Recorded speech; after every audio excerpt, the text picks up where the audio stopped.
see in the subsequent verses till the end of Luke 14 is Jesus emphasizing quality. ఆ తర్వాత వచనములను లూకాసు వార్త 14వ అధ్యాయం చివరి దాకా మనం చూసినట్లయితే యేసుక్రీస్తు ప్రభువారు నాణ్యత గురించి చెప్తూ ఉన్నారు. He wanted disciples. ఆయనకు శిష్యులు కావాలని కోరుకుంటున్నాడు.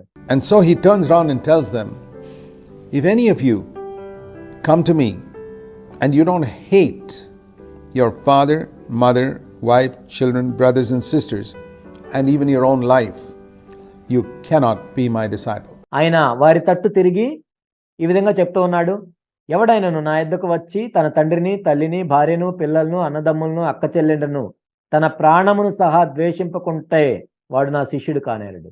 It's not that you can be a second level of disciple, you just cannot be a disciple. అంటే అలా చేయకుండా ఉన్నట్లయితే నువ్వు ద్వితీయ శ్రేణి శిష్యుడిగా ఉండొచ్చు అనేది కాదు, అసలు నువ్వు శిష్యుడివే కానేరవు.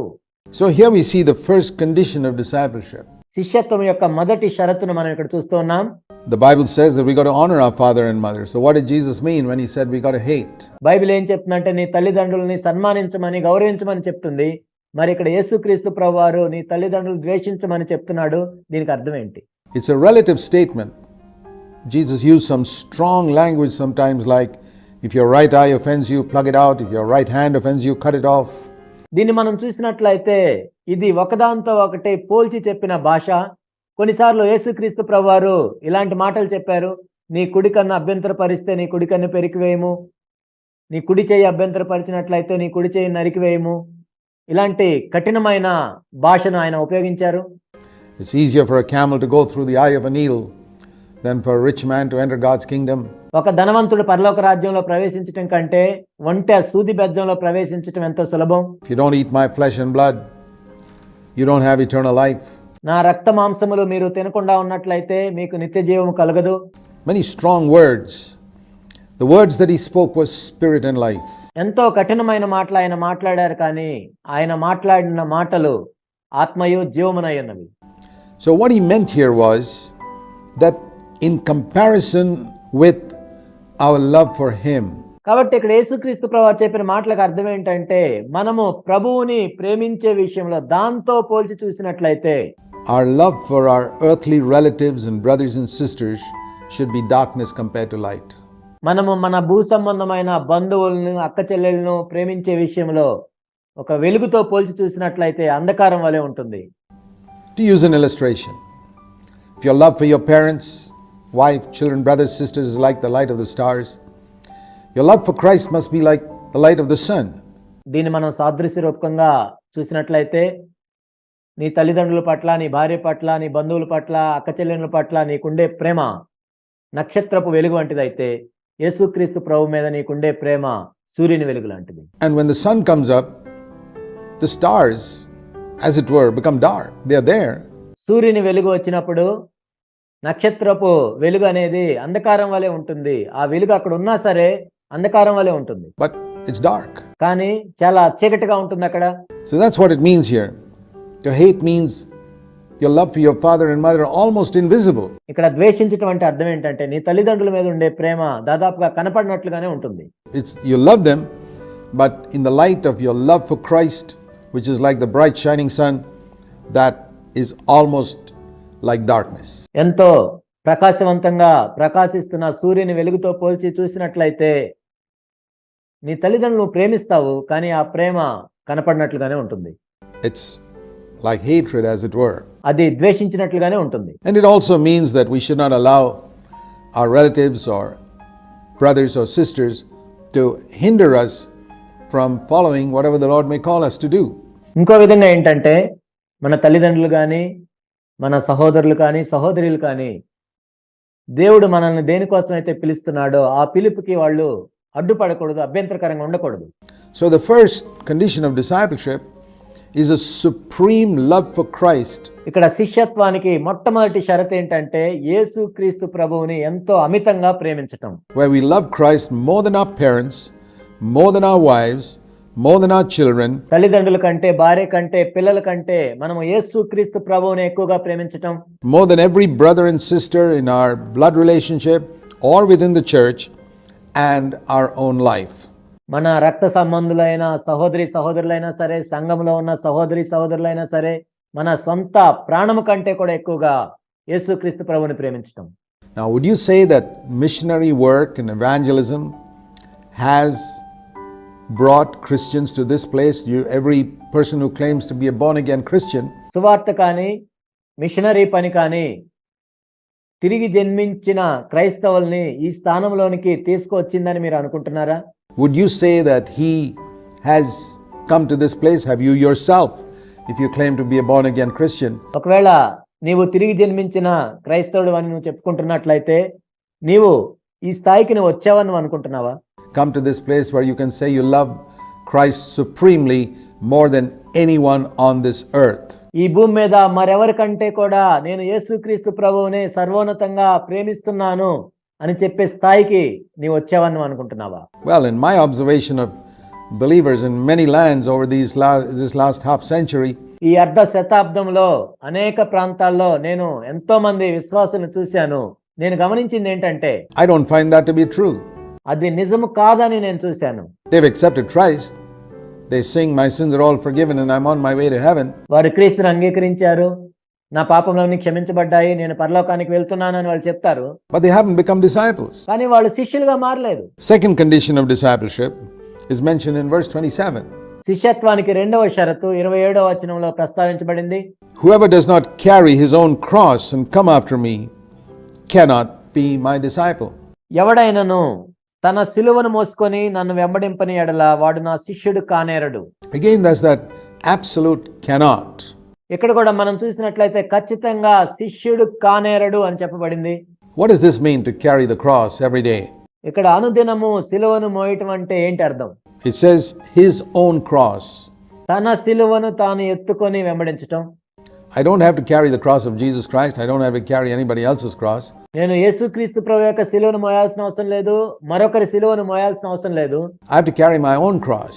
నా సిలువనే నేను ఎత్తుకొని వెంబడించాలి. And in another passage in Luke 9 in verse 23, లూకాసు వార్త 9వ అధ్యాయం 23వ వచనంలో మరొక వాక్య భాగంలో Jesus explained it like this, యేసుక్రీస్తు ప్రభువారు ఈ విధంగా వివరించారు దాన్ని. that if anyone wishes to come after me, Luke 9:23, let him deny himself and take up his cross daily. ఎవడైనను నన్ను వెంబడింపగోరిన యెడల తను తాను ఉపేక్షించుకొని ప్రతి దినము తన సిలువను ఎత్తుకొని నన్ను వెంబడింపవలెను. లూకా 9:23. And follow me. There the word daily is added, which applies here as well. కాబట్టి ఇక్కడ ప్రతి దినము అని ఇక్కడ చెప్పబడింది, కాబట్టి ఈ వాక్య భాగంలో కూడా అది అన్వయించబడుతుంది.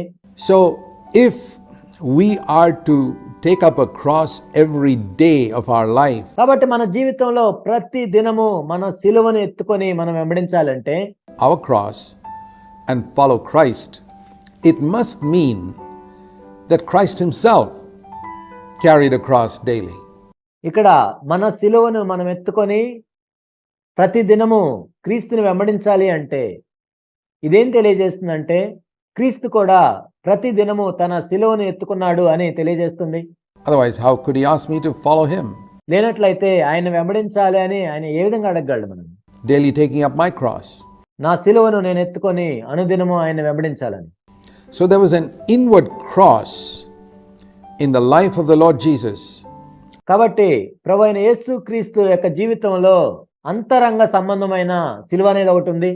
All through those 33.5 years, ఆయన జీవించిన 33.5 సంవత్సరాలు కూడా, which culminated in a physical cross that he carried to Calvary. అదంతా కలిపి చివరకు ఆయన భౌతిక సంబంధమైన సిలువను ఎత్తుకొని కల్వరి కొండకు వెళ్ళాడు. So we need to understand what this inward cross was, కాబట్టి ఈ అంతరంగ సంబంధమైన సిలువ అంటే ఏంటో మనం అర్థం చేసుకోవాలి. because if I don't take up that cross in my life, that same spirit that motivated and urged Jesus in his earthly life, I cannot be a disciple. కాబట్టి యేసుక్రీస్తు ప్రభువారు ఈ భూమి మీద ఉన్న దినాల్లో ఏ ఆత్మ అయితే ఆయన్ను ప్రేరేపించిందో ప్రోత్సహించిందో సిలువను ఎత్తుకోవాలని, ఇప్పుడు నేను కూడా సిలువను ఎత్తుకున్నట్లయితే నేను ఆయన శిష్యునిగా ఉండలేను. Now today we don't use the word cross much because except it's become the symbol of Christianity. People have golden crosses and ivory crosses and things like that. ఈ రోజుల్లో మనము సిలువ అనే మాటను ఎక్కువగా ఉపయోగించము.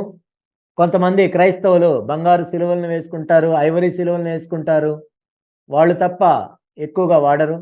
But in the day when Jesus spoke about it, it was the most horrible means of executing people that the Romans had invented. కానీ యేసుక్రీస్తు ప్రభువారు చెప్పిన దినముల్లో సిలువ అంటే ఏంటంటే ఎంతో భయంకరంగా మనుషుల్ని చంపివేయటానికి వాడే సాధనము రోమీయులు దాన్ని కనిపెట్టారు. Today, something more appropriate would be the hangman's rope or the electric chair. చెప్పాలంటే ఉరితాడు గురించి చెప్పొచ్చు, లేకపోతే ఎలక్ట్రిక్ కుర్చీ గురించి చెప్పొచ్చు, Or something like that, or the guillotine, to be executed. లేకపోతే గిలెటిన్ గురించి చెప్పవచ్చు.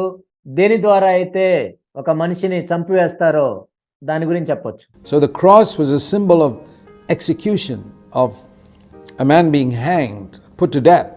కాబట్టి ఇక్కడ సిలువ అంటే ఏంటి అంటే ఒక వ్యక్తిని ఉరి తీయటం గాని అలా చంపివేయటాన్ని సూచిస్తుంది. Because he's a criminal. ఎందుకంటే ఆ వ్యక్తి నేరస్తుడు కాబట్టి. Only criminals were crucified. కేవలం నేరస్తులు మాత్రమే సిలువ వేయబడతారు. So here Jesus was speaking about something in us that had to be put to death. కాబట్టి ఇక్కడ యేసుక్రీస్తు ప్రభువారు దేని గురించి మాట్లాడుతున్నారు అంటే మనలో చంపివేయవలసిన దాని గురించి మాట్లాడుతున్నారు. Every day, if we are to follow him. ఆయన్ను మనం వెంబడించాలి అంటే. What is that? And as we see in other places, Jesus spoke about our self-life. If anyone loves his own life, his self-life, he will lose it. ఇంకొక చోట యేసుక్రీస్తు ప్రభువారు ఈ విధంగా చెప్పారు, సొంత ప్రాణము గురించి. ఎవరైతే తమ సొంత ప్రాణములను ప్రేమిస్తారో దాన్ని వాళ్ళు పోగొట్టుకుంటారు. So this is the cross that we have to take, where our self is crucified every day. కాబట్టి మనము మోయవలసిన సిలువ ఏంటంటే మన సొంత ప్రాణము లేక స్వీయ జీవితము ప్రతిరోజు సిలువ వేయబడాలి. Or in other words, I say, like in the words of Jesus in the Garden of Gethsemane, ఇంకో మాటలో చెప్పాలంటే గెత్సెమనే తోటలో యేసుక్రీస్తు ప్రభువు చెప్పిన మాటల్లో చెప్పాలి అంటే, not my will, but thine. నా చిత్తము కాదు నీ చిత్తమే. The strength of myself is found in my will. నా సొంత ప్రాణము లేక స్వీయ జీవితం యొక్క బలము ఎక్కడ కనపడుతుందంటే నా చిత్తంలో. I want to do my will. I want to do what pleases me. నేను నా చిత్తమునే నెరవేర్చుకోవాలి, నాకు ఏది సంతోషంగా ఉంటే దాన్నే చేయాలి. This is the root of all sin. పాపమంతటికి మూల కారణం ఇదే. And if that is not put to death, ఒకవేళ దాన్ని మనము చంపివేయనట్లయితే I'm not taking up the cross. సిలువను ఎత్తుకోవట్లేదు. And we saw that that's got something that's to be done every single day. ఈ దినము మనం ఆ విధంగా చేయాలని మనం చూసాం. It's only then that I can be a disciple. అప్పుడు మాత్రమే నేను శిష్యుడిగా ఉండగలను.